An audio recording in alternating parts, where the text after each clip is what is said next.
morning I discovered the exact reason why you should choose 1, 2 or 3 currency pairs to trade and focus on them.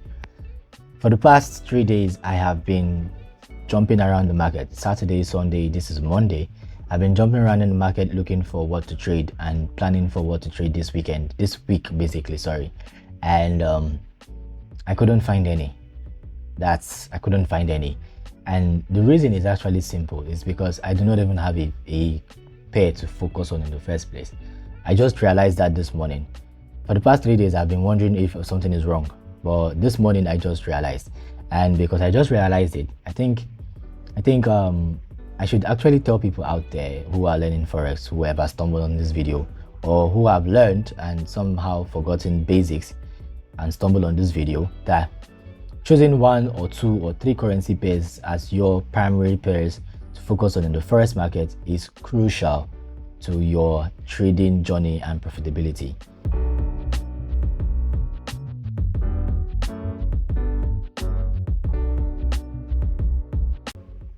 Why do I say so? Now, I've had experiences before I started this journal. I started it 16 days ago, and in those experiences, I quickly realized something in September. So in September this year, 2024, I traded specifically GPB, JPY only for the whole of September.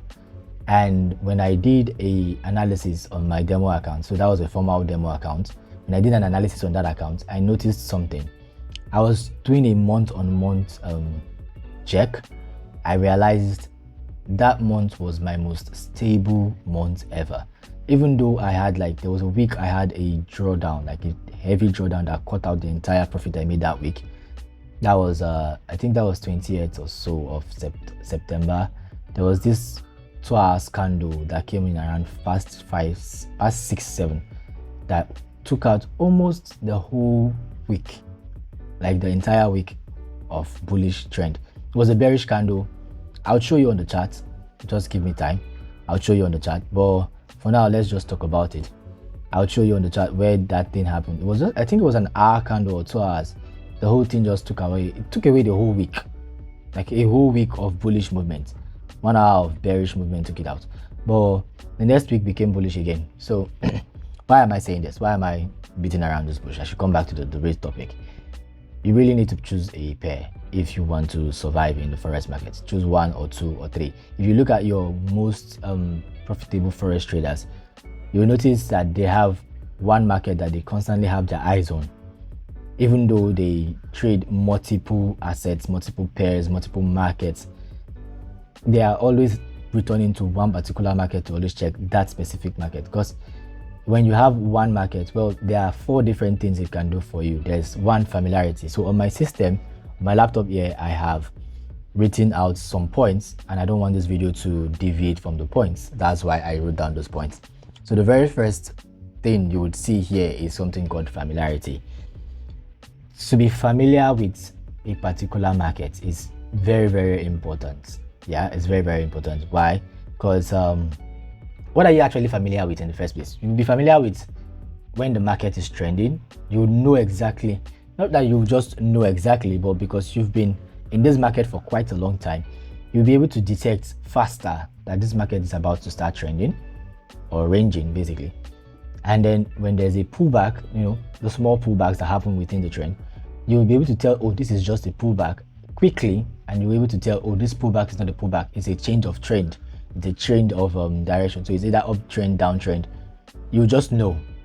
And then you'll be also quick to notice when it consolidates. So you build familiarity with knowing when this market is ranging, when it's trending, and when it's it's trending and ranging, and then consolidating, sometimes manipulating and accumulation. So this is like the very first reason you should have your eyes fixed on a specific market. Sorry about this. Also, increased focus, right? The second thing here on my board is increased focus. Increased focus is, it just gives you an easier way to read the market. Now, it's going to be way easier for you to read the market. You'll be focused on one market. So because sorry about that.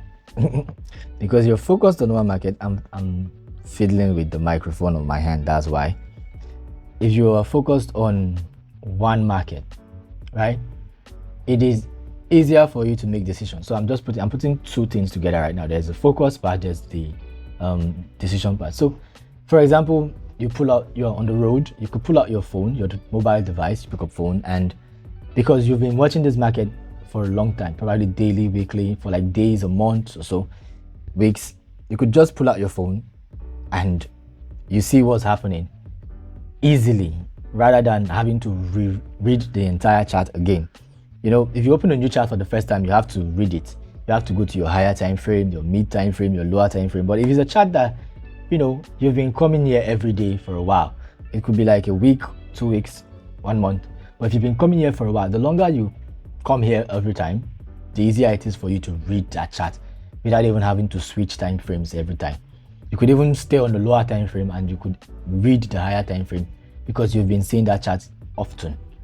The next thing is decision making. Now, because you've been seeing it, because you are familiar with it, because you have been seeing it, you have been so focused on it, it's easier for you to decide when to buy, when to sell, and when to sit on your hands. Way more easier. Totally easier. Like when I was looking at GBP JPY, I remember entering a keke, which is a tricycle. In Nigeria, we call it keke. I remember entering a tricycle, and I was going to church on a Sunday morning, and I looked at the chart. I remember waking up that morning, not looking at the chart throughout the entire morning, going to church 6 o'clock, looking at it while going to church in the morning, and my head was like, I think this trend will be over by tomorrow morning.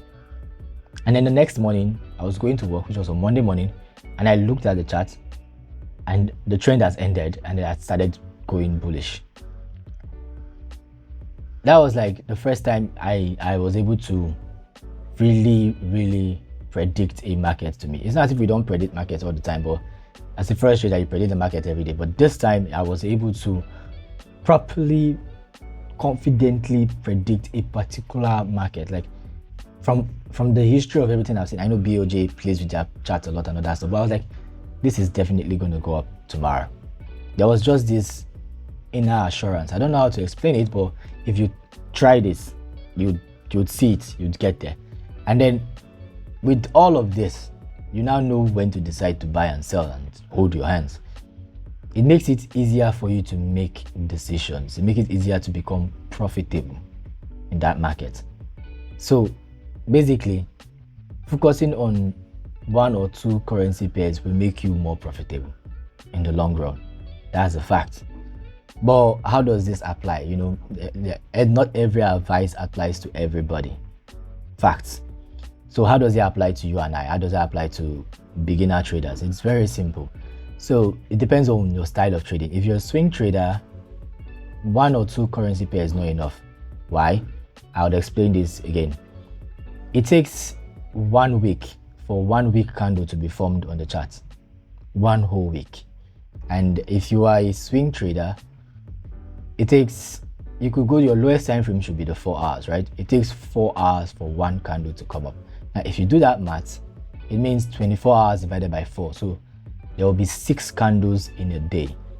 You need to see 6 candles in a day before you know if to enter a market. Meaning, you're going to have to wait for so long for you to enter a trade, as compared to a scalper. A scalper scalps 15 minutes, 5 minutes, 1 minute. So each candle is like 1 minute. Each candle is 1 minute. There's too many entries that will occur, too many opportunities to show up on the 1 minute, on the 5 minutes, on the 15 minutes in a day. So you can see the maths here. Swing traders and scalpers cannot have the same amount of currency pairs to focus on. As a scalper, 1 or 2, at most 2, is more than enough for you. And not just 2 vastly diverse pair. You don't trade GBP USD and Euro USD as a scalper. It's a terrible decision. And I think I will also explain that in this video, probably, if there's enough time. I'm timing it. I'm actually looking. It's been 10 minutes, almost 10 minutes in this video. This should be around 8 or 9 minutes in this video. And if you are a day trader, minimum of 2, minimum. Now let's do minimum and maximum. So scalpers, minimum of 1, maximum of 2. Day traders, minimum of 2, maximum of, should I say 4? 4. A swing trader, minimum of 3, maximum of 6. Actually, the minimum is 1 for everybody though, but I'm just giving you my own perspective. Minimum of 3, maximum of 5 or 6. 5 is okay actually. 5 currencies diversely chosen should give you everything. And last but not least, position trader. The entire market is your playing ground. The entire market is your playground. That's the truth. So I think I have enough time to give you guys how to choose a pair. So on my screen right here, this is a website called Baby Pips, and it's called marketmake.babypips.com, where you would see a lot of information about the entire market. So let's start from the beginning. Market snapshot. I showed this in my last video. I'll put the link up here. I explained these individual things in the last video, but how to use this to get the exact currency markets you should be trading. Now it depends on how you like to trade. Do you like slow trading? Do you like fast trading? Do you want the trade where you enter now and it's up in profits, or it's down in loss? As long as it's moving, it's going to move it that way, up or down, against you or for you, regardless. Just depends on what you decide. So if you're going to pick a currency, and my advice, I love the fact that Euro just tilted right here in front of everybody, so you see that this thing is working basically. Well, what are we saying? So the thing is this: if you want to choose a pair, my advice is that you choose things that are different from each other. I'll give you an example. Let's head to Trading View. This is Trading View GBP JPY. I think I'll put it on the daily. No, let me put it on 4 hours. 4 hours is where everybody, I think 4 hours is where everybody meets each other. 4 hours. Now on this 4 hours chart, if you are going to choose another currency pair to trade on, let's say your first currency is GBP JPY. This is your primary currency, and you want to choose another currency or pair to sit on and make decisions with. If you choose something else that goes with JPY, right? Let's say you choose something that goes with JPY. Let's just take USD JPY for example, right? Same scale. The reason why I want to put it on same scale, no, let's not put it on same scale. Let's put it as a new price scale, or new price scale. And then let me just edit this to come up as candles. Okay, so I know it's quite difficult to look at it because it's very, very squeezed, but I want you to observe something, right? Observe something about this chart. You realize that the chart looks so similar to each other. When one is going down, the other one is going down. When one is going up, the other one is also going up. Though one might go up more than the other, and the other might go down more than the other one. Like one is always higher than one is always lower than one, but they are constantly going within the same direction. If you're going to choose your market like this, you are literally playing with similar pairs, and you're literally playing with the fact that if there's no opportunity in one, there is likely no opportunity in the other. So what do? You need to choose something that is, should I say, different from what you currently have at the basics. So in that case, I think what I'm going to do here is I'm going to remove USD JPY. We currently have British pounds, Japanese yen, and aside British pounds and Japanese yen, right? We have British pound and Japanese yen. There's 1, 2, 3, 4, 5, 6 other currencies to choose. Now I like the fact that this is moving while you are looking at it, so you see that this is why I like to come here. This is where I used to catch trends in markets and figure out what to trade. So there are 6 other markets for you to focus on. You could now go for something like USD and something probably Euro USD. So let's add up Euro USD to this chart, and we're going to take it new price scale. Now, do you see that the chart, I don't even need to put it up in the candle format, but do you see something clearly? Is that you are most likely going to find opportunities on this other place if opportunities are not on the other side of the market. I don't know if you understand what I'm trying to say here, but what I'm trying to say basically is if GPB, JPY is not giving you an opportunity today as a scalper or day trader, you are 75% certain that Euro USD will be giving you an opportunity because they are vastly opposite each other. Like they are far away from each other and totally different markets. They are different markets. Though the euro and the British pounds are very close market, you could decide to tilt your hand totally off by choosing things like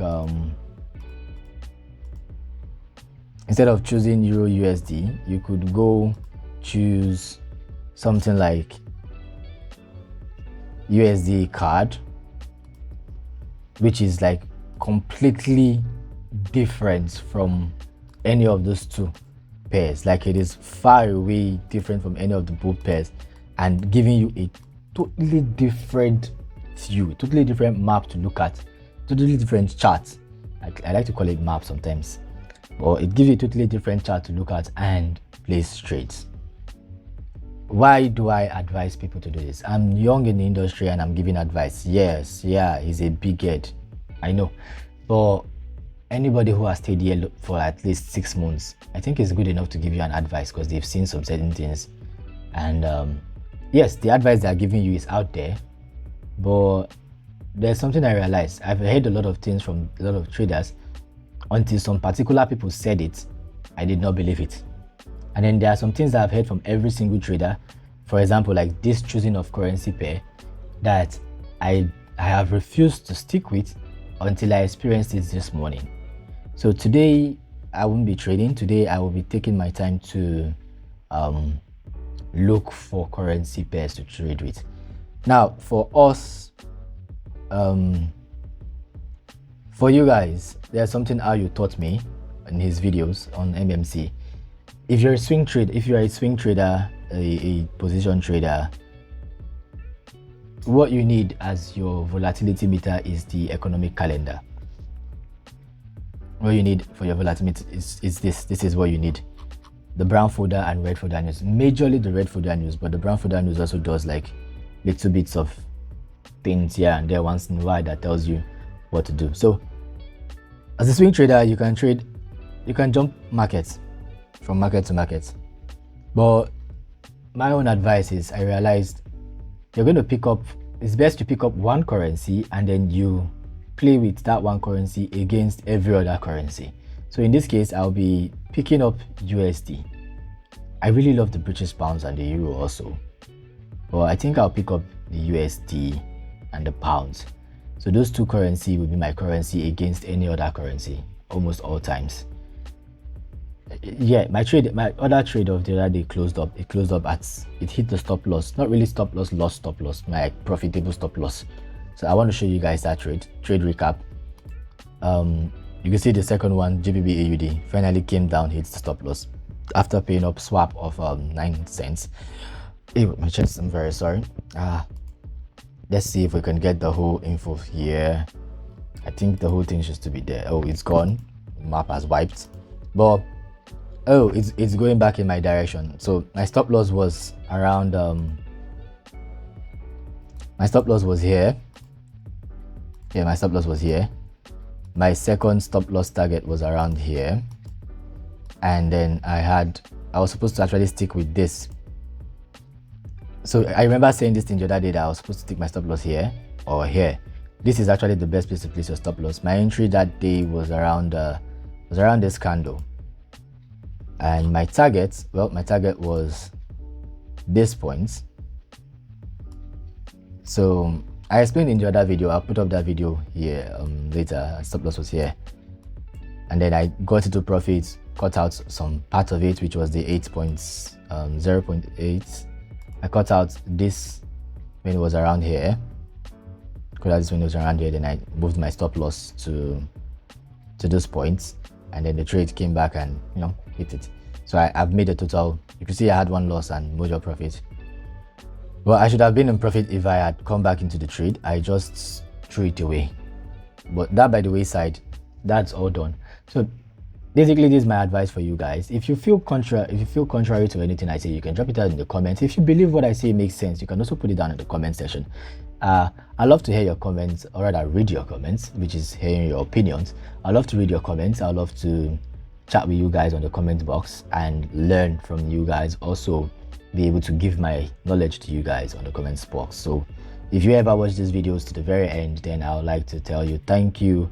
You are one of the best sets of people I have ever met, or my video has ever met. And with this, I would like to say catch you all on another one. Probably I might be releasing another video today. When I finally find a pair, I might release another one. Probably tomorrow or next. But see you all tomorrow or some other day when I decide, or not really decide, when I have a content or something that I want to put up in the journal. Until then, peace out.